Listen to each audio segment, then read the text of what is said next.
बात कर रहे हैं सीपीआई। सीपीआई का मतलब है कंज्यूमर प्राइस इंडेक्स की बात कर रहे हैं। We are not talking about wholesale price index. Wholesale price index तो पता नहीं 12 13 14 तक पहुंच गया, कमोडिटी प्राइसेस देखो। तो एज अ रिजल्ट आज की डेट में क्या हुआ, जो भी इंडिया इंपोर्ट कर रहा है, चाहे वो ऑयल हो, चाहे वो इन्वेस्टमेंट गुड्स हो, कमोडिटीज देखिएगा, aluminium, steel, rubber, zinc, copper, palladium, rhodium जो ऑटोमोबाइल का कंपोनेंट्स में यूज होता है, पैलाडियम, रोडियम, रेयर मेटल्स, हर चीज बढ़ता जा रहा है, हर चीज बढ़ता जा रहा है जी। सप्लाई कंस्ट्रेंट्स है, काफी कुछ कोरोना में प्रॉब्लम था, अभी वन सेकेंड देखेंगे कमोडिटी प्राइसेस काफी सारे इंक्रीज हो गया था। और उसके ऊपर अभी रशियन यूक्रेन एंड रशिया का प्रॉब्लम हो गया, जिस वजह से भी काफी प्राइसेस बढ़ गया, चाहे आपके ऑयल हो, गैस हो, हर चीज बढ़ रहा है। ठीक है जी। इवन फूड इन्फ्लेशन आप देखेंगे, क्योंकि इन्फ्लेशन सीपीए में फूड इन्फ्लेशन भी बहुत ज्यादा मान्य रखता है, वो भी आप देखेंगे 20% बढ़ गया है। आप देखेंगे ये एफएओ कहते हैं, फूड एंड एग्रीकल्चरल ऑर्गेनाइजेशन, जो यूनाइटेड नेशंस का आप सब पढ़े होंगे, उसका एक एफएओ का प्राइस इंडेक्स है। उस प्राइस इंडेक्स में फूड इन्फ्लेशन आप देखेंगे 20% बढ़ चुका है। तो इसलिए हर एक डेवलपमेंट कंट्रीज में आप देखिएगा, चाहे वो यूएस हो, यूरोप हो, लंदन, बैंक ऑफ इंग्लैंड हो, हर कंट्री अपना अपना इंटरेस्ट बढ़ा रहे हैं। इंटरेस्ट रेट्स बढ़ाने का मतलब है वो क्या करना चाहते हैं, मार्केट में जो पैसा लिक्विडिटी है उसको थोड़ा सा कम करना चाहते हैं, क्योंकि लिक्विडिटी को कम करने से थोड़ा बहुत इन्फ्लेशन को कंट्रोल में ले आ सकते हैं। तो एफओएमसी जैसे कहते हैं ना, जैसे हमारे यहाँ एमपीसी बात कर रहे थे, मार्जिनल मॉनेटरी पॉलिसी कमेटी, ऐसे ही उनके पास एफओएमसी मीटिंग, एफओएमसी होता है जो ये सब डिसाइड करते हैं कि कितना परसेंट हो। कह रहे हैं भाई इस साल 3 बार इंक्रीज इंटरेस्ट को इंक्रीज करने वाले हैं, और अगले तो कुछ लोग कहते हैं 6 बार 7 बार, मन मर्जी, मतलब जब भी मीटिंग बैठेंगे तो थोड़ा बहुत बढ़ा देंगे। बढ़ा देंगे मतलब ये नहीं है कि 2% 3%, वो बेसिस पॉइंट्स कहते हैं। कभी 50 पॉइंट बढ़ा दिया है, 50 बेसिस पॉइंट का मतलब ध्यान रखिए भाई साहब, आधा परसेंट है। 1% को 100 बीपीएस कहते हैं, basis points, basic percentage points कहते हैं, बिप्स भी कहते हैं, मतलब अपनी अपनी नजरिया से ये ध्यान रखना। 50 बेसिस पॉइंट का मतलब आधा परसेंट है, इतना वो बढ़ा देंगे। ऊपर से बैलेंस शीट कॉन्ट्रैक्शन है, टैपरिंग बॉन्ड परचेसेस है, टैपर टैंट्रम तो आपको पता ही है, 2014 में जब यूएस मार्केट्स में टैपर टैंट्रम हुआ था, कितना बड़ा प्रॉब्लम हुआ था। इंडिया में प्रॉब्लम था, हर जगह प्रॉब्लम, स्टॉक मार्केट में प्रॉब्लम आ गया था, जिसके बारे में मैंने सेपरेट वीडियो डाला हुआ हूं, वो भी आप देखिएगा। ये सब हो रहा है। तो अभी इसके ऊपर आप देखेंगे, कुछ टाइम से आप देखेंगे शेयर मार्केट में से कितने पैसा निकल के बाहर जा रहा है, क्योंकि वहां पे जब इंटरेस्ट को थोड़ा सा राइज करेंगे, बॉन्ड प्राइसेस इंक्रीज होंगे, तो यहाँ जो पैसा डाल रखे हैं वो सब पैसा ले लेके वहां भाग रहे हैं, वहां जाके पैसा डाल रहे हैं यूएस बॉन्ड मार्केट में, क्योंकि वहां ज्यादा इंटरेस्ट मिल रहा है भाई उनको। बॉन्ड जब ज्यादा बॉन्ड का इंटरेस्ट मिल रहा है, वो यहाँ स्टॉक मार्केट में इतना रिस्की में पैसा क्यों डालना है, वो सब लेके वहां पहुंच रहे हैं भाई। पिछले 3 4 5 महीने में देखेंगे कम से कम $10 ट्रिलियन तो जितना फॉरेन मनी था वो सब चला गया है। 10 लाख करोड़ कोई मजाक नहीं है, 10 लाख करोड़ चला गया है।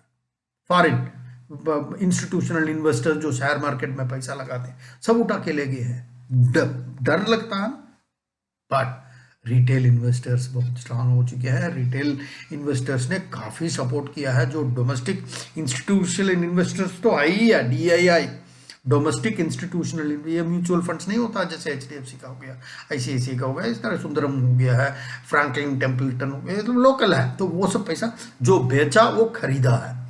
तो ये सब प्रॉब्लम्स बहुत ज्यादा होने से इस बार का बोरोइंग प्लान को सपोर्ट करना, और जैसे ये सपोर्ट किए हैं 2 साल पहले कोरोना के टाइम पे, दोनों में जमीन आसमान का फर्क हो गया है।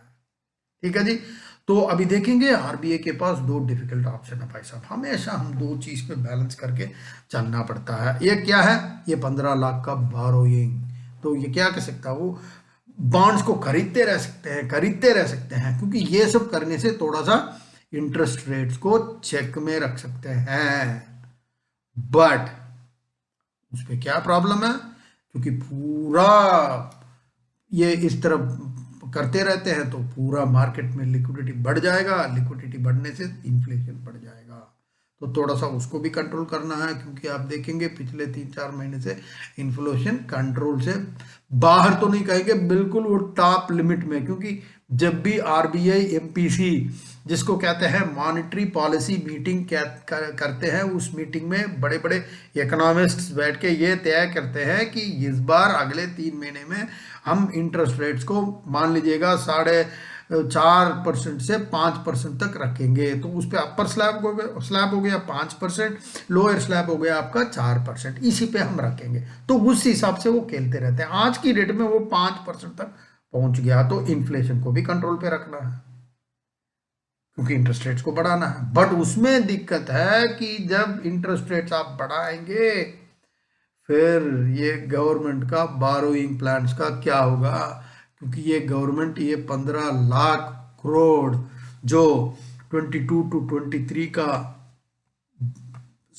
खर्चे को संभालने के लिए burrowing plan 15 lakh crore interest rates बढ़ा देंगे। इन्फ्लेशन को कंट्रोल करने का चक्कर में आप इंटरेस्ट रेट्स को बढ़ा देंगे, तो गवर्नमेंट को भी तो हायर इंटरेस्ट पे पैसा उठाना पड़ेगा। और हम 10,000 11,000 की बात नहीं कर रहे हैं, हम 15 ट्रिलियन डॉलर्स की बात कर रहे हैं। हम उसमें गवर्नमेंट का इंटरेस्ट का एक्सपेंसेस भी बहुत ज़्यादा हो जाएगा। देखिए, कोई गवर्नमेंट संभालना इतना ईजी नहीं है, क्योंकि यहाँ पे हाथ लगा दें तो यहाँ प्रॉब्लम है, यहाँ पे हाथ लगा दें तो वहाँ प्रॉब्लम है। ठीक है जी, तो कैसे करेंगे? इस पे ग्रोथ का भी हमने जिक्र किया है, क्योंकि जब जब आप इंटरेस्ट रेट्स को बढ़ाते जाएंगे इन्फ्लेशन को कम करने के लिए, जब इंटरेस्ट रेट बढ़ जाता है, वो सिर्फ गवर्नमेंट का नहीं है, वो प्राइवेट एंटिटीज, प्राइवेट कैपेक्स जिसकी हम बात कर रहे हैं, वो भी तो अफेक्ट हो जाएंगे। इंटरेस्ट रेट्स इतना ज़्यादा हो गया तो प्राइवेट बंदा पैसा क्यों बारो करेगा, वो तो कहेगा नहीं चाहिए। वैसे भी बैंक्स में ये भी प्रॉब्लम चल रहा कि ये क्रेडिट ग्रोथ क्या चीज़ है भाई? क्रेडिट ग्रोथ वो है कि बैंक के पास पैसा पड़ा है मगर लोग इसको बारो नहीं करेंगे, तो बैंक को इंटरेस्ट कहाँ से मिलेगा यार? नहीं, बैंक्स का पूरा रेवेन्यू मॉडल आप देखेंगे, वो कुछ परसेंट पैसे लोगों से पैसा उठाएगा और उसे थोड़ा सा ज्यादा परसेंट में पैसा लेंडिंग करेगा। बारोइंग थोड़ा सा कम इंटरेस्ट पे लेके थोड़ा सा हायर इंटरेस्ट पे वो लेंडिंग करेगा। इसमें जो बैलेंस है, इसी पे से तो पूरा रेवेन्यू मॉडल है कोई भी बैंक का प्रॉफिटेबिलिटी इसी से निकलता है ना जी। पैसा पड़ा हुआ, लोगों से तो इंटरेस्ट पे पैसा उठा लिया, मगर कोई बारो नहीं कर रहा, तो क्या होगा?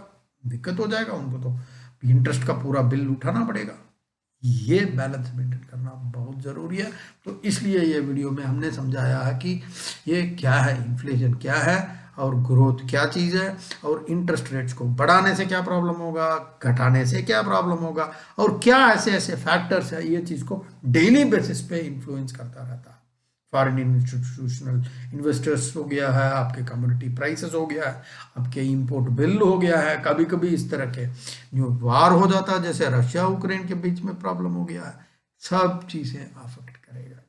ओके जी, और काफ़ी इस तरह के इंफॉर्मेशन, एक वीडियो सुन के तो पूरा समझ नहीं आएगा, तो चैनल को सब्सक्राइब करिए। बाकी छोटे छोटे वीडियोस हम डालते रहेंगे, डेली बेसिस पे आप सुनते जाएंगे, थोड़ा बहुत आपको समझ में आने लगेगा। I hope you liked this video. Thank you very much. This is Dr. Sadashivam signing off till we meet again. Bye bye. Jai.